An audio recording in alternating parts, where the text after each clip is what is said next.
俊石議員。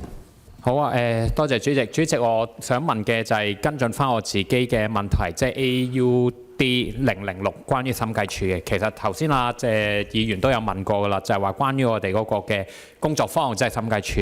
咁頭先處長都答得好詳細。咁我想跟進嘅咧就係呢啲嘅工作方咧，係咪會根據翻佢哋嘅決策或者佢管理或者財務監管咧，有唔同嘅針對，讓我哋唔同部門負責唔同嘅政策範疇嘅同事或者內部控制嘅同事咧，可以有一個針對性嘅一個培訓啦。因為我諗即係如果以一個劃一嘅工作方去培訓唔同嘅決策者或者一啲財務管理或者內控嘅人咧，都未必適合嘅。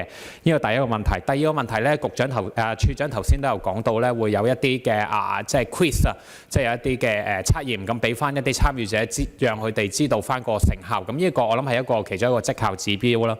咁我想跟進下就係會唔會去一啲呢啲咁嘅測驗，如果唔合格或者唔達標嘅時候，佢有啲乜嘢嘅懲處？因為我哋好擔心嘅就係政府當局咧，有啲部門啦，可能當呢個係一個純粹 lunch and learn， 而唔係一個好大嘅一個嘅績效指標去處理嘅時候咧，都影響咗我哋嘅效果。咁我想就係問翻呢一兩個嘅啫。多謝主席。好啊，阿林處長。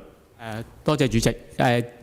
首先咧喺嗰個跟進提問嗰度咧，好多謝嗰個方向咧，係兩個方面。第一咧就係暫時我哋係會針對高層嘅管理人員，因為喺嗰個管理上咧，我哋想做好啲嗰個控制環境 control environment 先。咁至於之後會唔會再嘗試推落去下邊嗰啲咧，我哋都會睇下今次工作坊之後個反應會如何，再去決定啦。咁如果真係要做嘅話，資源上我哋都應該要再考慮啦。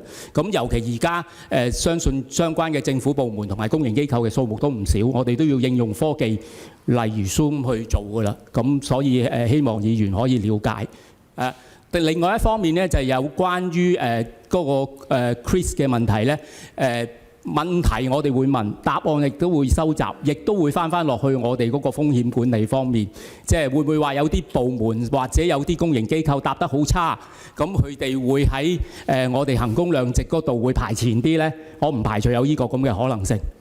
咁即係我都希望所有公營部門同埋政府部門參與嘅時候會認真啲啦。咁因為而家香港面對嘅問題，的確係我哋需要好認真、好認真、好認真咁去處理嘅。重要嘅嘢要講3次。